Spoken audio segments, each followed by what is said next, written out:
Discussion on verses 1 to 11 of 11. This chapter opens by drawing attention to the overwhelming severity and reality of the Day of Judgment, urging people to reflect deeply so that they are moved to prepare for it in a practical manner. Preparation is not merely theoretical.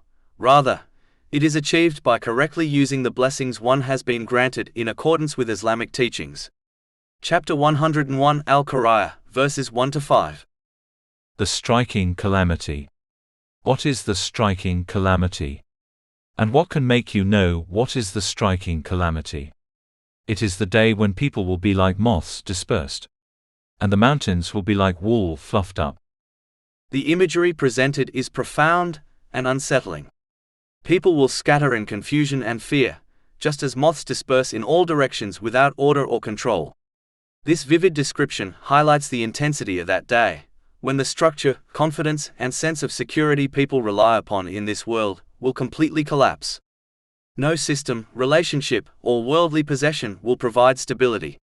Instead, every individual will be overtaken by a deep awareness of their own accountability, realizing that their ultimate success or failure depends entirely on how they lived their life and how they used the blessings entrusted to them.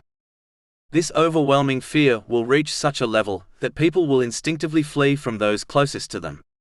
The very relatives and loved ones for whom they may have compromised their obedience to Allah, the Exalted, will be abandoned without hesitation. Chapter 80 Abasa, verses 34 to 37. On the day a man will flee from his brother, and his mother and his father, and his wife and his children.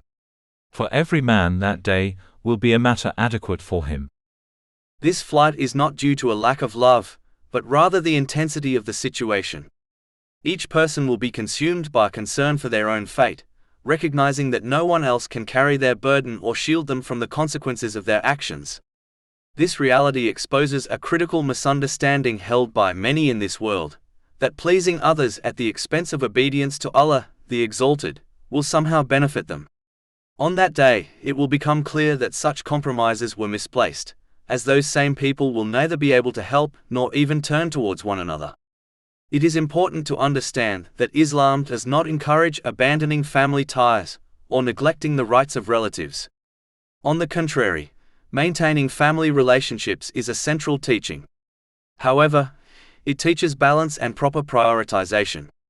A person must fulfill the rights of their relatives with kindness, care, and responsibility, but without allowing this to lead them into disobedience to Allah, the Exalted. True wisdom lies in placing everyone in their correct position within one's life, giving each their due right without compromising what is owed to the Creator. Unfortunately, some individuals allow emotional attachment and loyalty to override this balance. They may commit sins, pursue unlawful means of provision, or neglect their religious duties in order to please their relatives. This misplaced prioritization leads to the misuse of blessings, and ultimately results in regret. The scenes of the Day of Judgment clearly demonstrate the consequences of such choices, showing that those for whom one disobeyed Allah, the Exalted, will not stand by them when it truly matters. Therefore, a person must support others, especially their relatives, only in what is good and beneficial, and never in wrongdoing, regardless of the strength of their relationship. Chapter 5 Al-Ma'idah, verse 2. And cooperate in righteousness and piety, but do not cooperate in sin and aggression. Furthermore, if this is the state of even the closest family bonds, then the condition of friendships, often less deeply rooted, becomes even more precarious. Many friendships in this world are formed upon shared desires, habits, or worldly interests, rather than upon righteousness. On the Day of Judgment, such relationships will not only fail to benefit, but may turn into sources of regret. Chapter 25 Al-Furqan, verse 28. Oh, woe to me! I wish I had not taken that one as a friend. This regret stems from the realization that certain friendships led a person away from obedience and encouraged negligence or sin. Instead of being a source of support, they became a cause of misguidance. This highlights the importance of carefully choosing companions, as their influence shapes one's actions and ultimately one's outcome. In contrast, the only relationships that will endure and bring benefit on that day are those built upon righteousness and obedience to Allah, the Exalted. Chapter 43 Az Zukhruf, verse 67. Close friends that day will be enemies to each other except for the righteous. This exception is crucial. It shows that relationships grounded in faith, sincerity, and mutual encouragement towards good will not only survive but will become a source of support and comfort. Such individuals aided one another in correctly using their blessings, maintaining obedience, and preparing for their accountability, and thus their bond will transform into a means of salvation. In conclusion, the message is clear. A person must organize their relationships around obedience to Allah, the Exalted, rather than allowing relationships to dictate their obedience.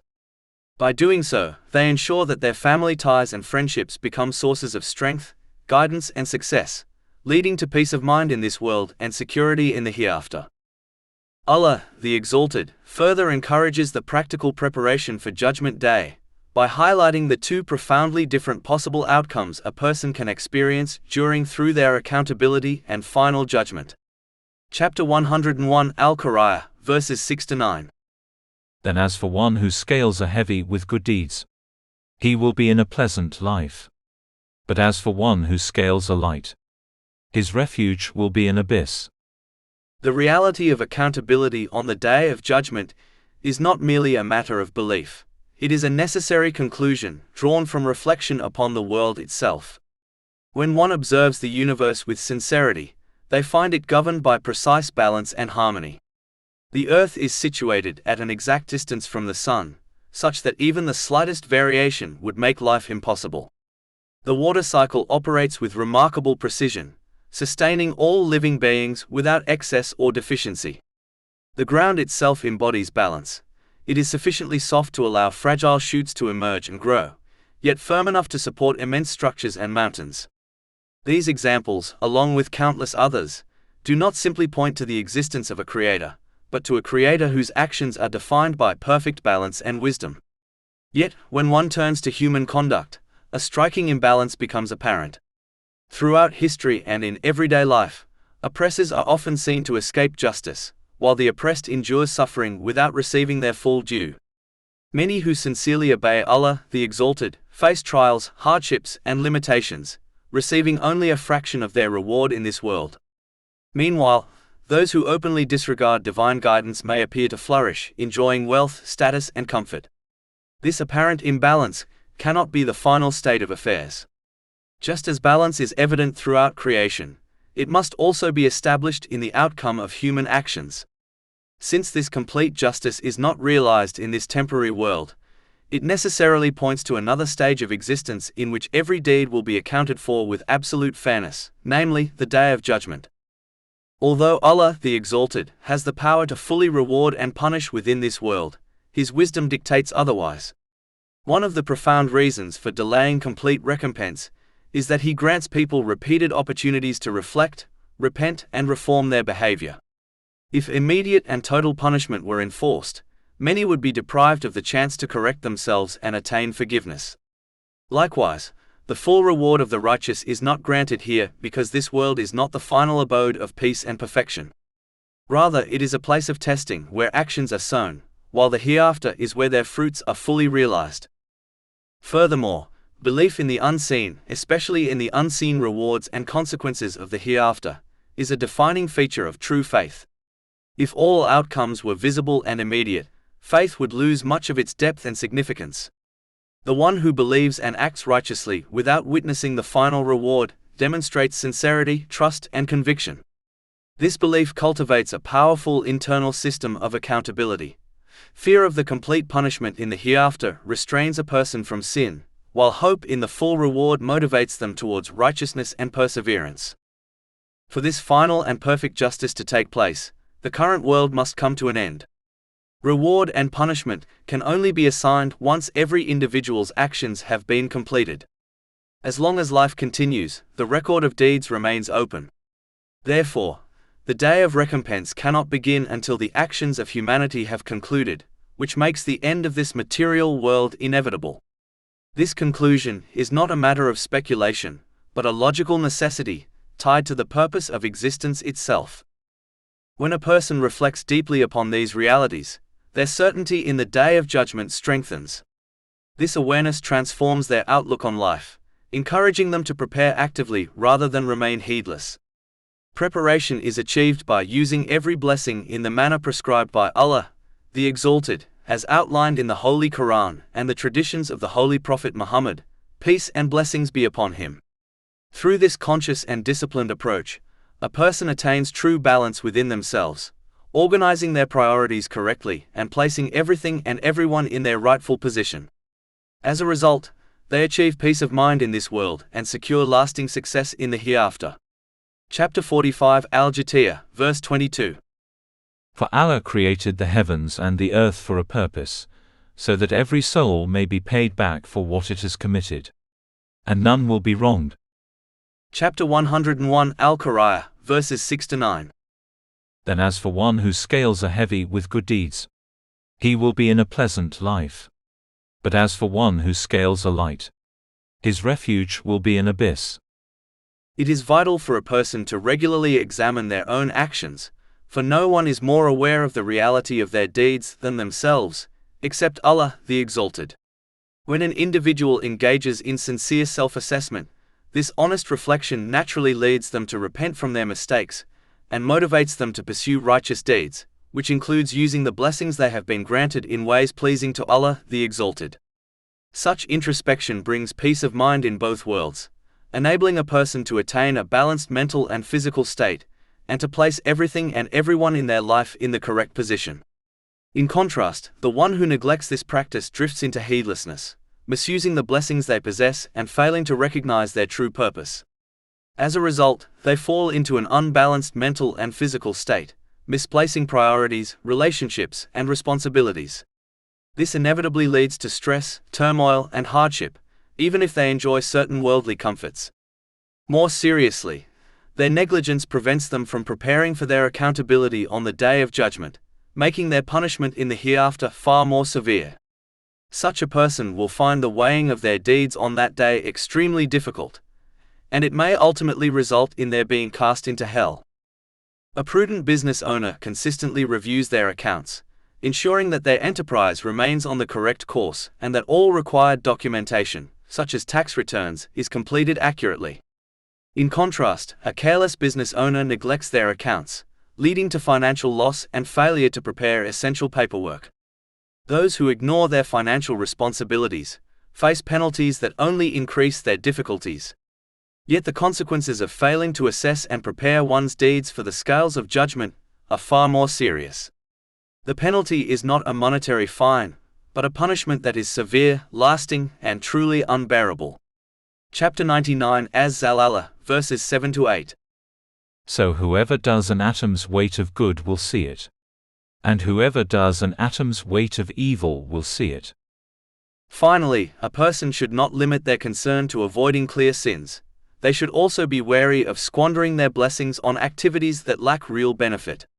Such pursuits may not amount to outright disobedience, yet they do not count as righteous deeds and will become a cause of profound regret on the Day of Judgment, when a person recognizes that the time, effort, and resources they poured into trivial matters could have instead been recorded on the side of good deeds had they been used correctly. At that moment, even a slight imbalance between the two sides of the scales may prove decisive, marking the difference between ultimate success and complete ruin. Chapter 101 Al-Qariah, verses 8-11. But as for one whose scales are light, his refuge will be an abyss. And what can make you know what that is? It is a fire, intensely hot. One of the central reasons why the realities of the hereafter, such as the Day of Judgment and Hell, are described with such clarity and vividness in Islamic teachings is to remove the false assumptions that took root among earlier communities. Many people in the past gradually began to trivialize these serious matters, reducing them to abstract ideas, or even treating them as subjects of mockery. This attitude did not arise from evidence or understanding, but from wishful thinking and a desire to justify continued disobedience to Allah, the Exalted, while still hoping for a favorable outcome. These false beliefs manifested in various ways. Some people placed blind reliance on the intercession of righteous individuals, assuming that association alone would guarantee their salvation without any need for personal reform. Others believed that merely claiming faith with the tongue would be sufficient, regardless of their actions. There were also those who convinced themselves that repentance or excuses would automatically be accepted on the day of judgment, even if they had shown no sincerity or effort to change during their lives. In addition, some assumed that the punishments of the hereafter would resemble the limited and temporary hardships of this world, failing to comprehend their true severity and permanence. All of these misconceptions encouraged complacency, allowing people to persist in wrongdoing while clinging to false hope.